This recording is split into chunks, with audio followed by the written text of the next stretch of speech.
आज का आलोच्य विषय है साधना क्यों, अर्थात ध्यान साधना क्यों करना चाहिए। तो वेद में है कि मनुष्य को नित्य नैमित्तिक जो कर्म है संध्या वंदनादि वो अवश्य ही करना चाहिए। ये मानव का धर्म है। और दरअसल बात यह है कि प्रायः मनुष्यों का मन अपने संस्कार के द्वारा संचालित है।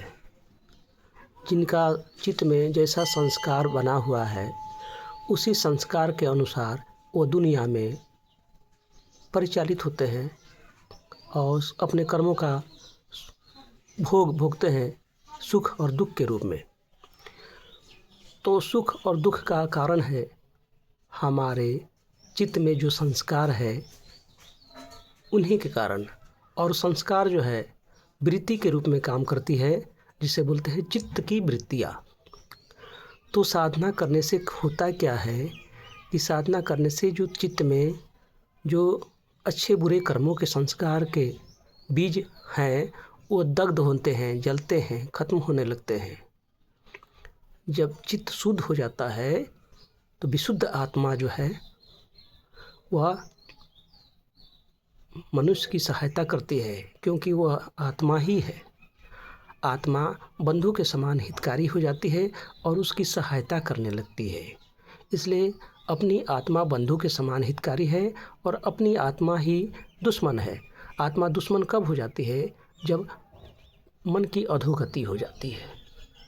आत्मा की आवाज़ को, आत्मा की निर्देश को अवहेलना कर देते हैं, ठुकरा देते हैं और अपना मनमानी करने लगते हैं।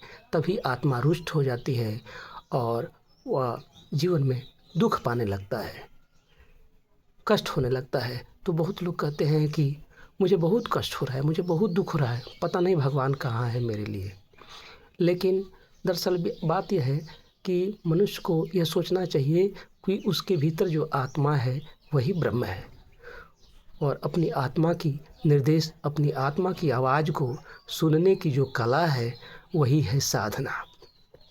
ध्यान में व्यक्ति जो है अपनी आत्मा की आवाज़ को सुनता है। कैसे सुनेगा? तो मन की चंचलता मिटती है साधना करने से। चंचल मन में अपनी आत्मा की आवाज़ को हम नहीं सुन सकते हैं। इसलिए मन की चंचलता को कम करने के लिए मन को एकाग्र करना होता है, जिसे कहते हैं ध्यान। और जब ध्यान में हम मन को एकाग्र करते हैं तो आत्मा के साथ हमारा संबंध स्थापित होता है और तब आत्मज्ञान की प्राप्ति होती है। अर्थात आत्मा के द्वारा जो ज्ञान मिलना शुरू हो जाता है उसे ही बोलते हैं आत्मज्ञान। तो आत्मज्ञान होने पर मनुष्य जो है सब कुछ जान जाता है और खुद को जान जाता है कि मैं कौन हूँ। वो उसे एहसास हो जाता है कि मैं ही आत्मा हूँ, मैं ब्रह्म हूँ, मैं वही हूँ। तो इसलिए साधना की जाती है। दूसरी बात कि यदि वह ब्रह्म है तो वह दीन और दुखी और दरिद्र क्यों है?